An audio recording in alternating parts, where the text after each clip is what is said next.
Good evening and welcome to Spotlight, a weekly series of investigative reports from around the world. I'm Mark Hertsgaard in San Francisco, and tonight the Spotlight is on biological weapons and the CIA. Remember the anthrax scare?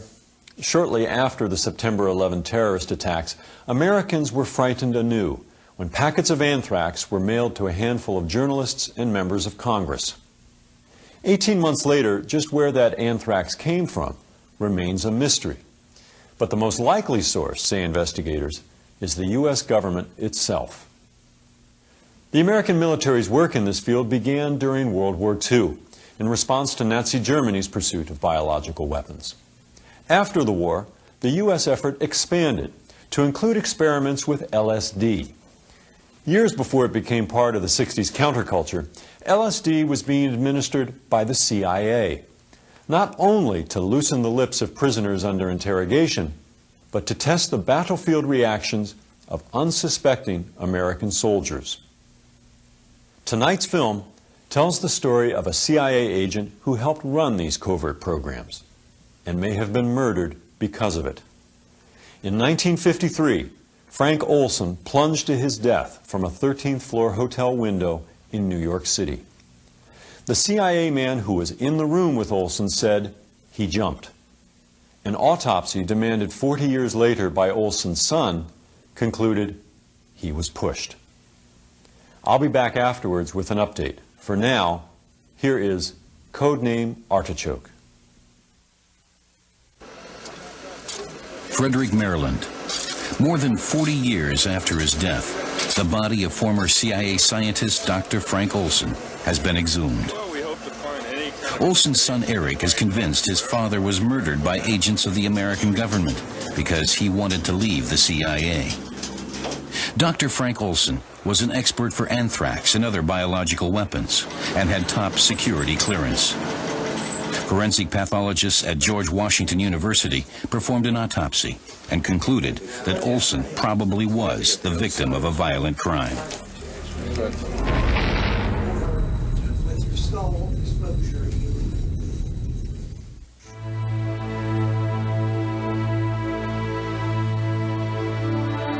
I was very strongly identified with him. I loved him. And I'm sure that's why, in the end I came to, take on this task of trying to figure out what had become of him.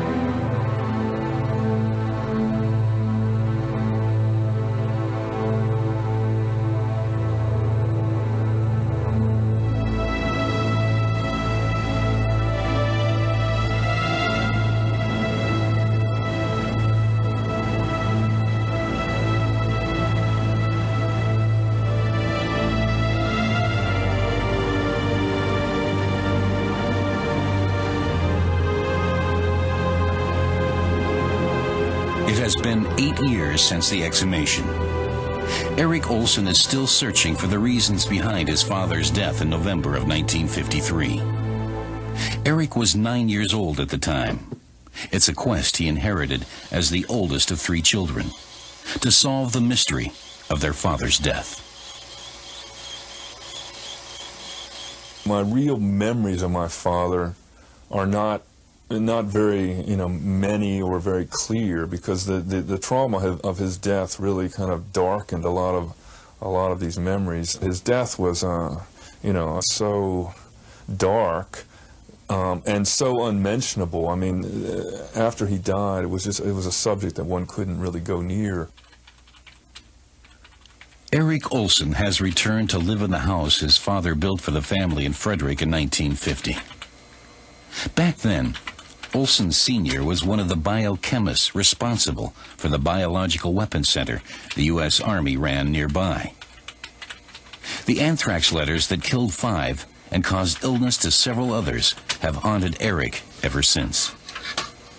Could there be a connection between his father's death 5 decades ago and the acts of terror taking place today? We've been exposed to anthrax. Fight against anthrax. I don't have anthrax. Confirmation that anthrax killed 2 Washington postal workers. One man is dead. Being nervous these days. Those are the facts. It feels like every time we've been exposed to anthrax. Which serves the White House. The deadly disease that frightened America after the terrorist attacks on September 11th seems to have come from the same U.S. Army laboratory in Frederick, where Olson had worked, Fort Detrick. The Biological Weapons Lab was founded in 1943. At the time, the Americans feared Hitler might attack the Allied troops with a virus or bacteria. They quickly produced a gas mask and anthrax weapons in order to be able to strike back in kind. Monkeys and chimpanzees, mainly protective masks and clothing that resist bacteria. Dr. Frank Olson, an Army captain and one of the first scientists at Fort Detrick, worked together with Norman Cournoyer. The two became good friends. Their first sons were born within a few days of each other in 1944. We worked about 5 months in this thing called aerosols to see if we could take and test gas masks and impregnated clothing to see how good they were.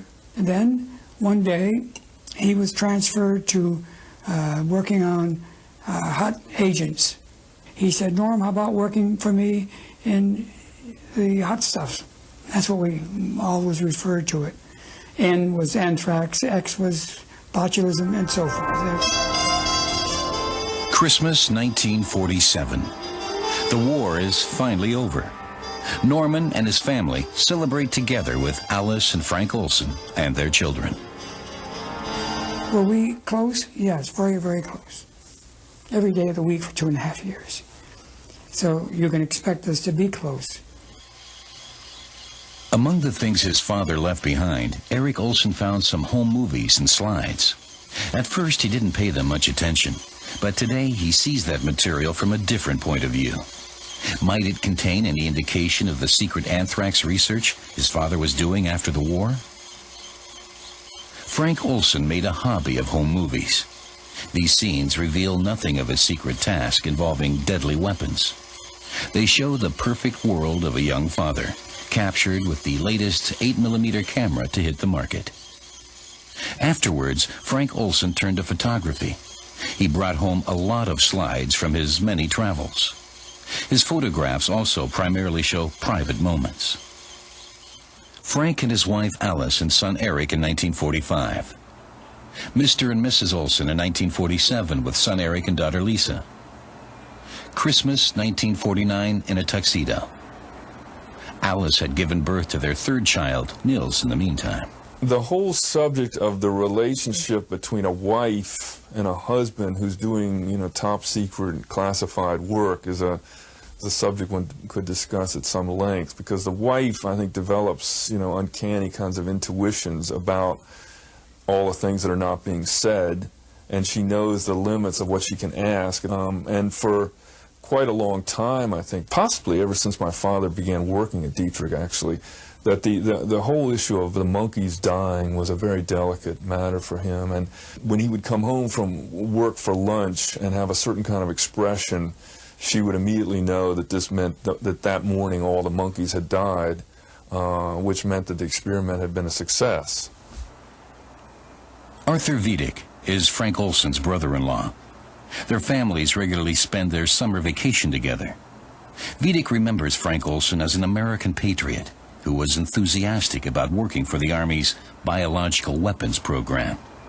He was a person who believed in what he was doing, who felt that the work that he was doing at the center in Frederick was important for the United States.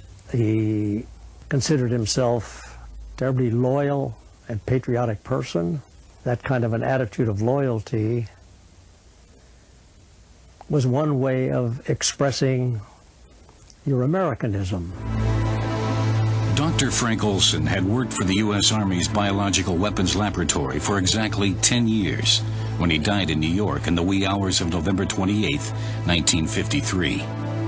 He spent the night at the Hotel Pennsylvania, along with a CIA agent who was there to guard him. That night, Frank Olson plunged to his death from his room on the hotel's 13th floor. It was said through a closed window.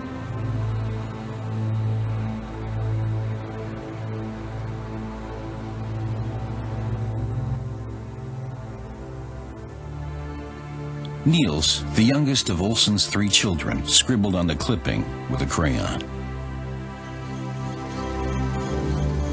I was simply told that, you know, your father has had an accident and he's died. And the only detail I was then given was that he had fallen or jumped out of a window.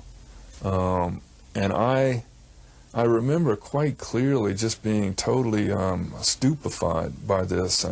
Because as a 9-year-old, I was old enough to have some idea of cause and effect, and I had no idea what does it mean to fall out of a window. I mean, how do you fall out of a window in the middle of the night? What is that? You know? Eric didn't understand, and for his mother, the subject of his father's death became a taboo.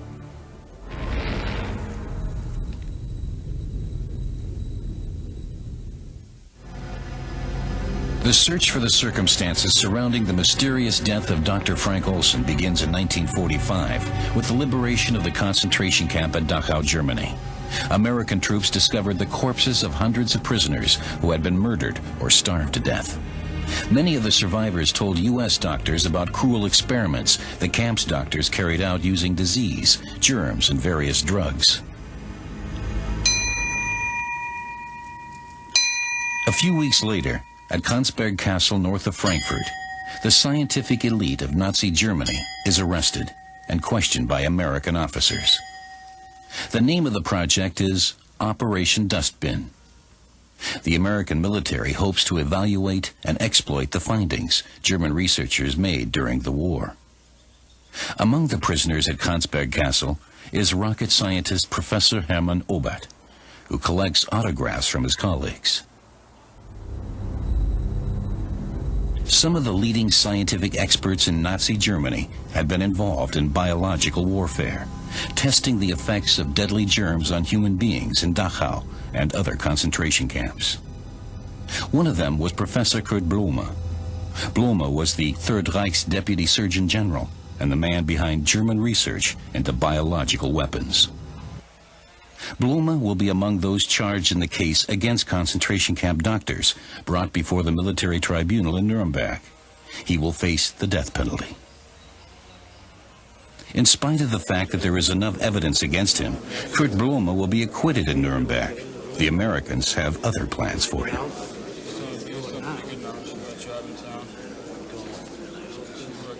Ich habe hier in aller Offenheit bekannt, dass ich ein überzeugter Nationalsozialist und Anhänger Adolf Hitlers gewesen bin.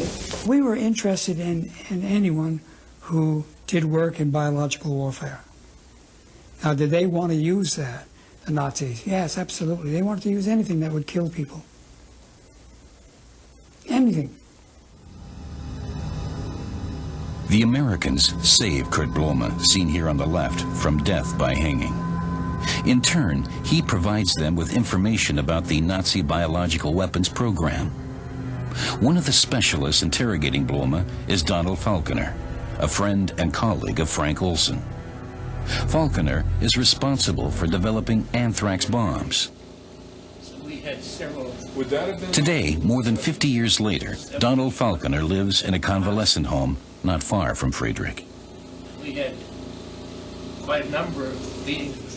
Well, maybe he came in a lesser... Eric Olson had visited Falconer several times, hoping his father's old friend might one day confide a crucial secret in him. But Falconer refuses to say anything, feeling bound by his military oath, and he doesn't want to be interviewed.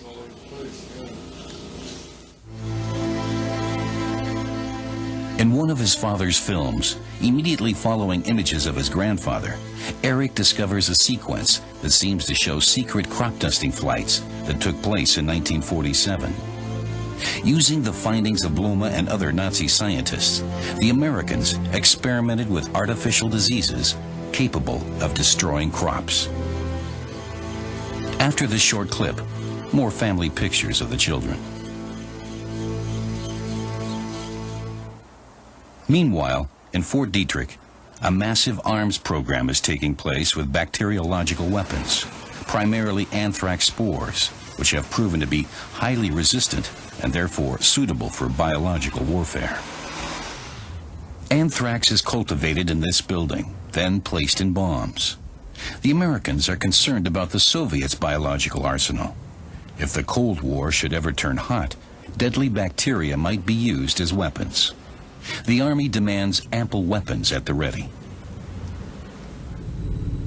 Frank Olson often accompanies the Air Force to test germ warfare in the field, for example on the Caribbean island of Antigua. These tests are carried out to monitor the spread of diseases under realistic conditions. Most of the tests Olson's team carries out in the Caribbean and on the Alaskan tundra deal with relatively harmless bacteria, but some tests are conducted using actual pathogens called hot stuff. We didn't use anthrax, we used Bacillus glabigii, which is very similar an spore as anthrax is. So, to that extent, we did do something that was not kosher.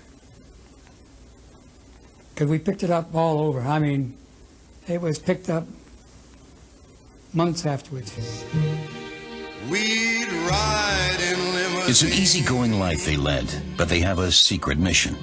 In California, Olson and his team drive up the Pacific coast in a yellow convertible to prepare an experiment to take place over San Francisco Bay. Spores will be released in order to test the city's vulnerability to an act of Russian sabotage. Frank Olson loves life and has little interest in following rules. His unconventional manner seems inconsistent with his job working for the Army. In October of 1949, Olson is suspected of disclosing government secrets. He is interrogated by military intelligence. Olson was mildly impatient with the questioning conducted during the course of this interview. This attitude is regarded as typical by persons at Detrick who are acquainted with him. Olson is violently opposed to control of scientific research, either military or otherwise, and opposes supervision of his work. He does not follow orders and has had numerous altercations with MPs. He was very, very open and not scared to say what he thought. For that matter, to the contrary. He didn't give a damn. Frank Olson pulled no punches at any time. And I don't know, I think that that's what they were scared of, I'm sure. He did speak out anytime he wanted to. And so, was he going to be caught on this? Could be.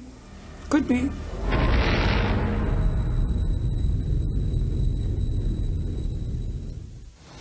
As the scientist responsible for biological warfare experiments, Frank Olson was among the most important holders of confidential information during the Cold War. November 1953. 4 years after he was suspected of disclosing secrets, an accusation that was never proved. During a trip to New York, Olson is accompanied by a CIA agent who watches him constantly, never leaving his side. Olson and the CIA agent take a room in the famous Hotel Pennsylvania. So, what are they doing in New York? Armand Pastore is the manager of the hotel. He is on duty that night when Frank Olson falls from the 13th floor, landing on the sidewalk in front of the hotel. He was laying there looking at me, trying to speak to me. A very earnest look in his eyes, you know, wide open, but there was blood everywhere. There was blood from his nose, blood from his eyes, blood from his ears. There was a bone protruding from his left arm, sticking straight out. And then we kept trying to speak to him, but we were not really communicating because I couldn't understand anything he was saying. And then finally he died. Pastore notifies the police and accompanies them to the 13th floor. In the meantime, he has determined that Olson must have fallen to his death from 1018A, and that there was probably another person in the room at the time. Wait a minute, I says. It's possible somebody is in there. And then they became alert and they pulled their guns out. So if you open the door, we'll go in. So I opened the door with my key, and they rushed in. And here this guy was sitting in the commode with his hands on his knees, his head up, hands up to his head. And they said, "What happened?" Cop said, "What happened?" He said, "I don't know. I just heard a crash of glass, and then I see Frank Olson's out in the street. I looked out the window, and he's down in the street." The CIA shadow testifies that he was fast asleep and didn't hear Olson get out of bed. He can offer no explanation for the suicide. He has nothing else to say. He makes no statement regarding the reason the two were visiting New York. The case is closed quickly. No one is interested in the telephone call that someone made from Olson's room immediately following his death. So the operator said, "Yeah, there was one call out of that room." And I said, "Yeah." I said, what was the conversation? He said, "Well, the man in the room called this number out in Long Island," and he said, "Well, he's gone." And the man on the other end said, "Well, that's too bad." And they both hung up. Was that the CIA agent reporting that he had solved the Frank Olson problem in the Hotel Pennsylvania? Eric Olson in New York.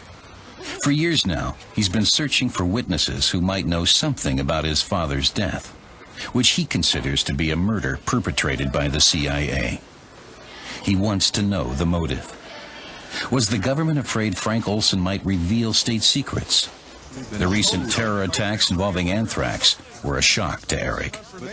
Anthrax killed 2 Washington postal workers. Is being nervous these days. Those are the facts. It feels like every time we've been exposed to anthrax, which serves the White House. Eric finds himself wondering about a lot of things. Was the anthrax terrorist one of our own? Is that the reason he hasn't been caught? Because he knows something no one else should find out about. A secret his father knew too? In a suburb of New York, Eric Olson meets longtime CIA veteran Ike Feldman. In the 50s, he worked in drug enforcement. At least, that was the official version. Although Feldman never met Eric's father personally, he discovered some information about the circumstances of his death. Well, the source that I had was the New York City Police Department, it was the Bureau of Narcotic Agents, and it was the CIA agents themselves. They all saying the same, that he was pushed out the window, that he didn't jump. People who wanted him out of the way said that he talked too much, and he was telling people about the things that he'd done, which was American secret. If you work on a top government secret, city secret, state secret, and it spills out to people that you shouldn't know, there's only one way to do it: kill him.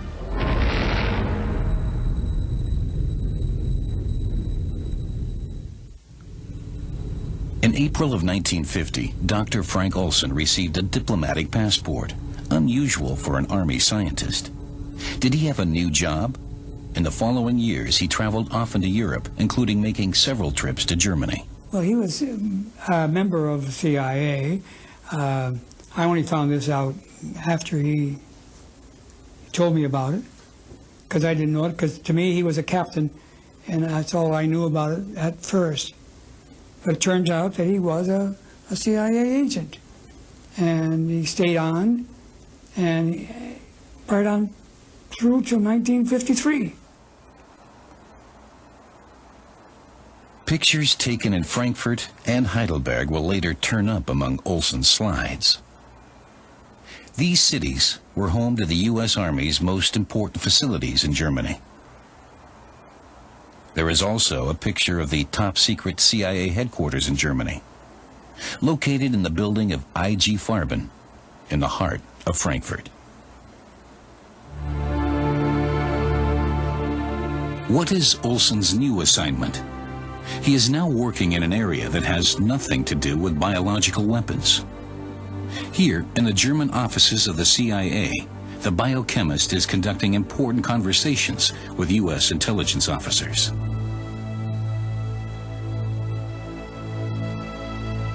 Increasingly, he can be found in the company of other CIA agents, including a certain John McNulty. It has to do with a top-secret project to use chemicals, drugs, and torture on human beings in order to break their will and make them submissive. Brainwashing. The code name for this operation? Artichoke. The team would enjoy the opportunity of applying artichoke techniques to individuals of dubious loyalty, suspected agents or plants, and subjects having known reasons for deception.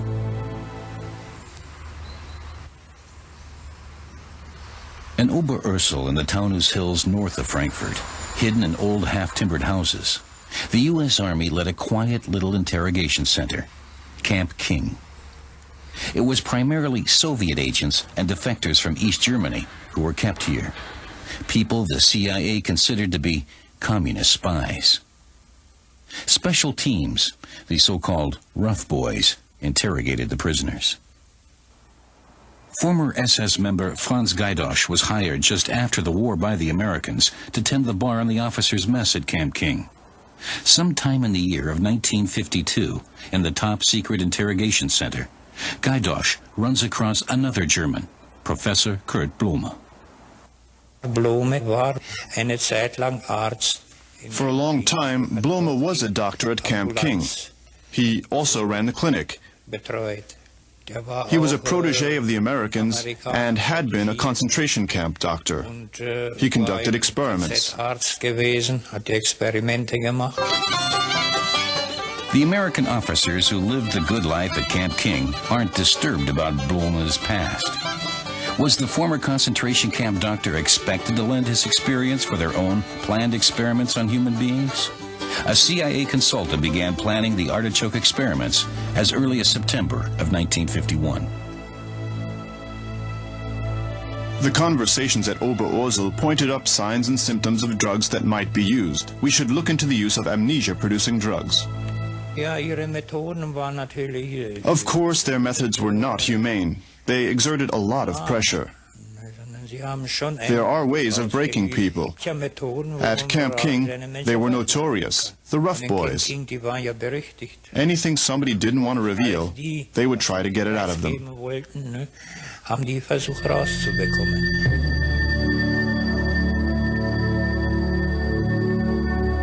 There are many indications that the cruel experiments involving human beings, Operation Artichoke, took place in this isolated CIA safe house near Camp King at the edge of a town called Kronberg. The former Schustervilla, now called Haus Waldhof, was built shortly after the turn of the century as the summer residence of a Jewish banking family from Frankfurt. The Nazis confiscated it in 1934, and the Americans took it over after the war. The neighbors, the community, didn't know who it was, what this place was, because the military personnel going in and out of the house weren't in uniform. They wore civilian clothing. The vehicles had no license tags, so the community wasn't even aware it was an American facility.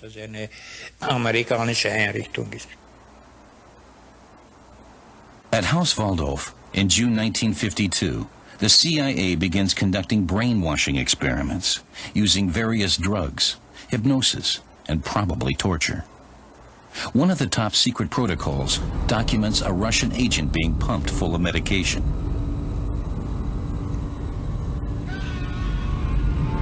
The goal of the experiments is to manipulate the human mind in order to extract secrets from its subjects, and then to erase their memory so they can't remember what happened to them.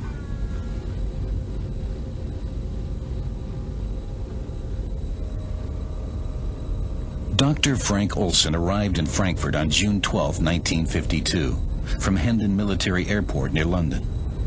He left the Rhine-Main region 3 days later, on June 15th. On June 13th, experiments are conducted with patient number 2, a suspected Soviet double agent. He was troubled after he came back from Germany one time. He came back and he told me, he said, "Norm, I'll tell you right now, you and I never talked about this, but hey, you know, we're both grown-ups, and this was rough. He said, Norm, you would be stunned by the techniques that they used. They made people talk. They brainwashed people. They used all kinds of drugs, all kinds of torture. The CIA's unscrupulous experiments on human beings continued the Nazi drug experiments they learned of during the liberation of the Dachau concentration camp. They were using Nazis. They were using prisoners. They were using Russians. And they didn't care whether or not they came out of it or not.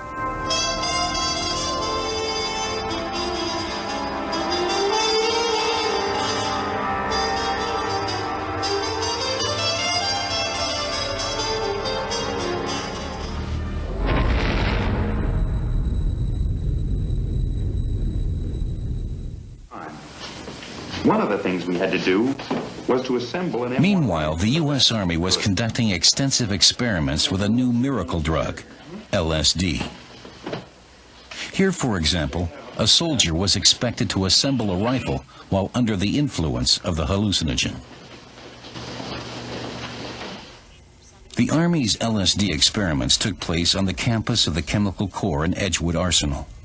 The scientists who worked in these laboratories in the early 50s and who collaborated closely with Frank Olson were looking for new hallucinogenic substances.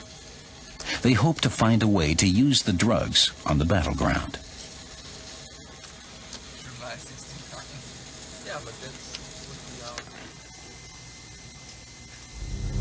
A chemist from former Nazi Germany, Dr. Fritz Hoffmann, had been hired a few years earlier to spur the search for new behavior-modifying substances. Immediately after the war, he courted the Americans, seeking to ensure a job in the United States. There was an interest in the U.S. during that time in looking at mood-altering drugs, from LSD to canucleomethyldimensolate and other possible mood-altering drugs. Fritz was interested in that area as well. Several weeks later, on a windy... After its experiments on soldiers, the Army saw potential in using LSD and other drugs to sedate and dope enemy troops. In short order, it would be possible to conquer territory without a fight. His physical actions were noticeably slower.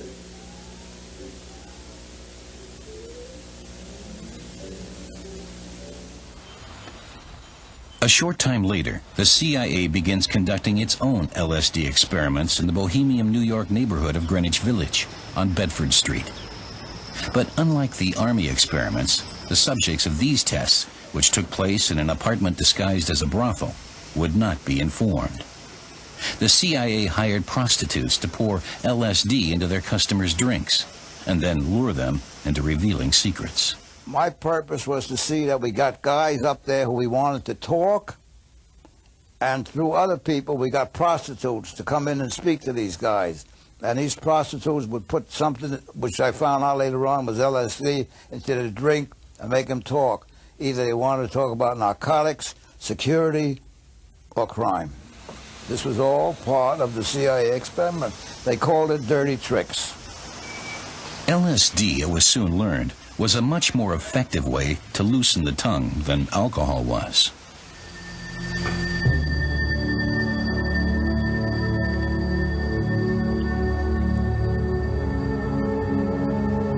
Deep Creek Lake in western Maryland, a 3-hour drive from Washington.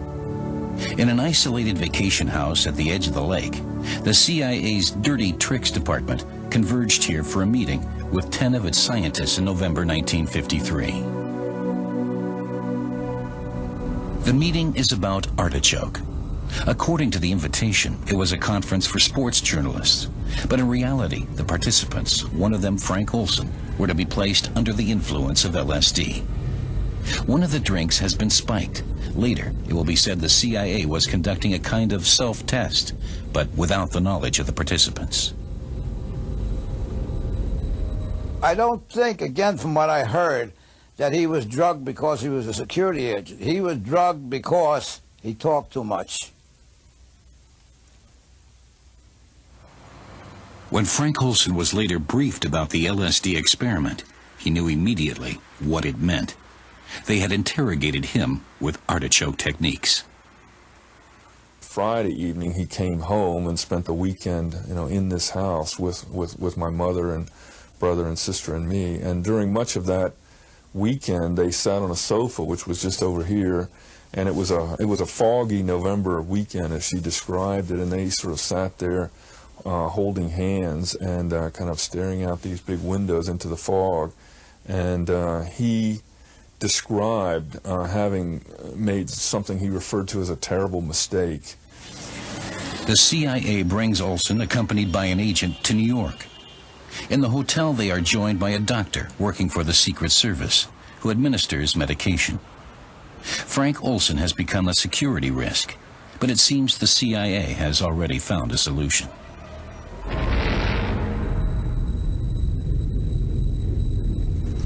They're there, but 40 years later, at the Institute for Forensic Medicine at George Washington University, the body of Dr. Frank Olson has been exhumed and is undergoing an autopsy.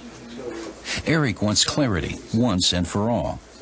And as it turns out, the results of the first autopsy in 1953 in New York were manipulated.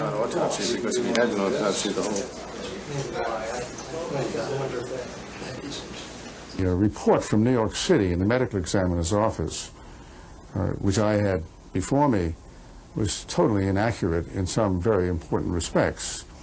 It talked about lacerations, cuts of the flesh that in all probability might have been caused by glass in the course of his fall. There were no lacerations. They were not there, totally non-existent. We also noticed immediately that he had a hemorrhage, which we call a hematoma. It's what we call a subgaleal hematoma, which is under the skull by the frontal bone. That is only reasonably explainable as having occurred by reason of his being, shall we say, silenced, being rendered unable to defend himself so that he could be tossed out the window. Stars arranges to visit the Pennsylvania Hotel with Armand Pastore, the hotel manager who found Frank Olson that night. Afterwards, he makes his judgment. It is my view, and that of a number of my team members, not all of them, but a number of my team members, that it was homicide. That would mean Frank Olson was first knocked out by a targeted blow and then thrown out of the open hotel window. Just a few months before the murder took place, the CIA had this study of assassination prepared, a how-to book for agents on how to kill people without leaving any clues. In this report it says, the most efficient accident in simple assassination is a fall of 75 feet or more onto a hard surface. In some cases, it will be necessary to stun or drug the subject before dropping him. What was spelled out in that assassination manual was almost letter for letter what happened to Dr. Olson. And it was a protocol, as we call it, for an assassination which fit like the fingers in a glove. So was it in fact murder? But for what reason? Why did Olson speak of a terrible mistake he had made? There's a piece missing, and I'm not sure that I'm the one to give it to you. But what happened was that he just got involved in it in a way that he was not happy about it, but there's nothing he could do about it. He was CIA, and they took it to the end. Summer 1953. Frank Olson and his father-in-law cut down a tree. Then the family goes to Tupper Lake on vacation, just like every year, with Arthur Vidic, his wife, and their children. Everything seems the same as always, but that appearance is deceiving. Frank is troubled by something, and he makes an attempt to confide in his brother-in-law, Art. I'd never had a conversation with him about anything that might have involved moral values. What startled me about it was that he had mentioned the Bible and that he was struggling with something. You knew that there was a problem that he was attempting to confront. But what that problem was, I didn't know. I can visualize his face, actually. It was drawn in a way I'd never seen him before. While the family enjoys summertime at the lake, Frank retreats into his own world. My mother also recalled that my father was short-tempered during that last summer, and that she knew that he had been going through some kind of crisis. I mean, she knew he hadn't been sleeping well, and she knew he wasn't really at peace. He had been agitated and worried about something, and had, from time to time discussed leaving Dietrich, leaving his job and retraining himself as a dentist. And she had encouraged him to do this, if that's what he wanted to do. In Asia at the time, a bitter war was going on between Allied U.S. troops against the North Koreans and Chinese. It had already been going on for 3 years. It was the first long-awaited and long-feared battle between the West and communism. Could the Korean War have anything to do with Frank's personal problems?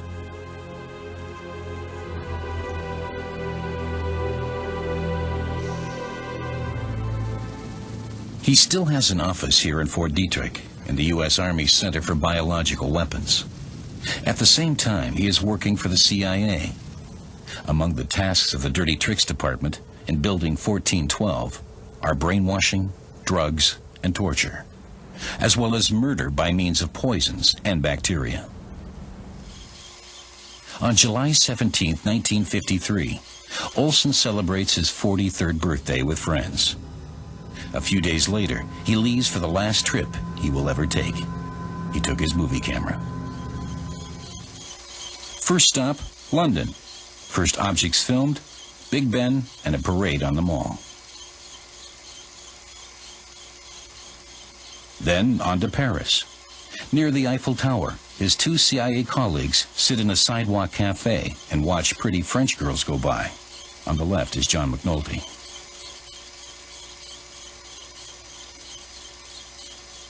Paris, London, Stockholm. Frank will later write on the packaging. His son Eric is seeing his father's last film for the first time in his memory. Then, suddenly, a picture of the ruins of the Reichstag and Brandenburg Gate. The Soviet memorial for the victims of the Second World War. So Frank Olson was also in Berlin early in August 1953. In Zehlendorf, he photographs the headquarters of the American Army. Is Frank Olson on a secret artichoke mission? Several top-level communist agents were being interrogated in Berlin at the time.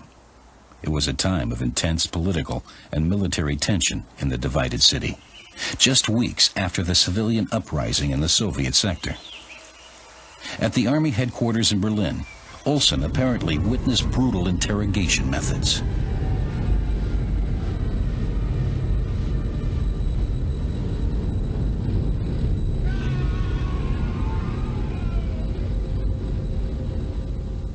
When he came back from Germany the last time, he sounded different.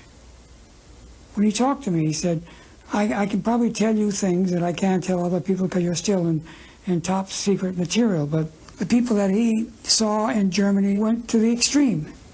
And he said, Norm, did you ever see a man die? And I said, no. And he said, well, I did. They did die. Some of the people that were interrogated died.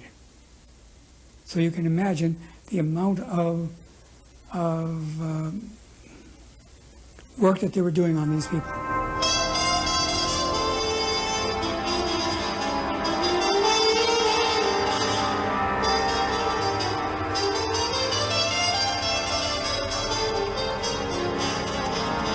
He said that he was going to leave. He told me that. He says, I'm getting out of that CIA, period. In Korea, it's just a matter of days before the first American prisoners of war will be released. Some of them will face charges of high treason because they accuse their own country of conducting biological warfare. When my son asked me what I did in Korea, how can I tell him that I came over here and dropped germ bombs on people, destroying and bringing death and destruction? How can I go back and face my family? Are their accusations accurate, or are they themselves the victims of communist brainwashing? One thing is for certain, back home in freedom, the soldiers making these confessions will be interrogated again, using drugs and torture by their own people. All hands agreed that among the returning POWs from Korea, the hardcore group and those who had been successfully indoctrinated were excellent subjects for artichoke work. The American soldiers who claimed to have committed biological warfare were apparently manipulated using artichoke techniques. This is documented in CIA papers, and indeed, all discredited their confessions.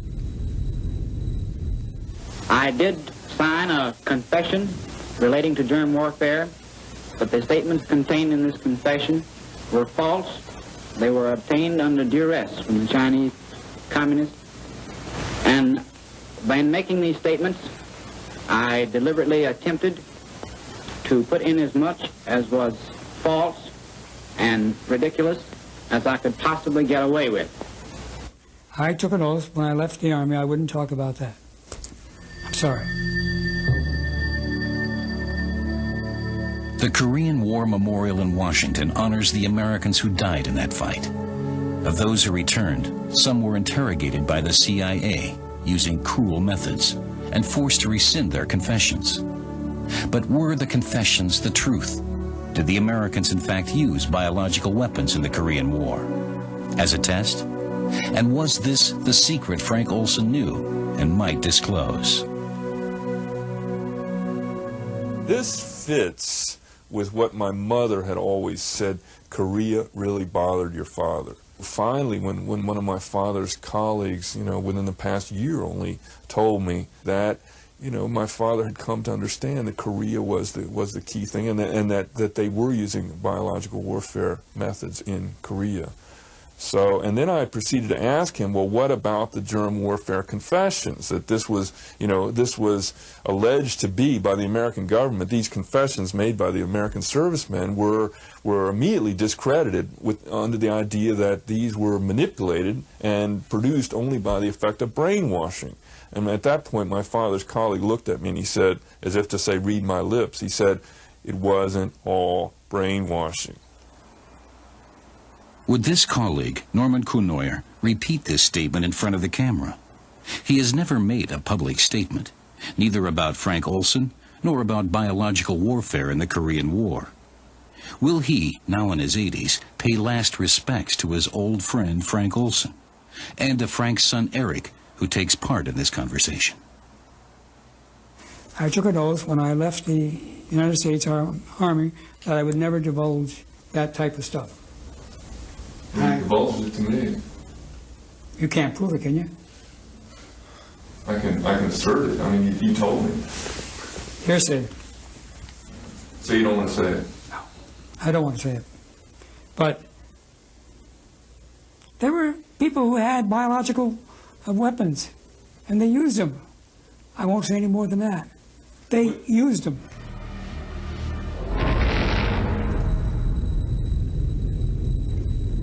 Was there a reason for your dad being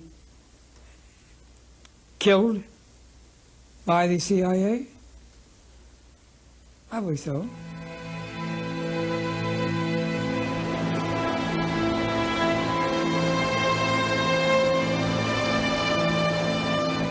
Around Frederick, Maryland, where Frank Olson lived while working for both the U.S. Army's secret biological warfare program and the CIA, the FBI is still looking for the anthrax terrorist. For months, the largest investigation in the history of American criminal justice has been underway. Should the perpetrator be accused and the case come to court, the government in Washington might be forced to reveal what Eric Olson believes is top secret information about illegal research on biological weapons, about the use of anthrax in the Korean War, and about his father's murder.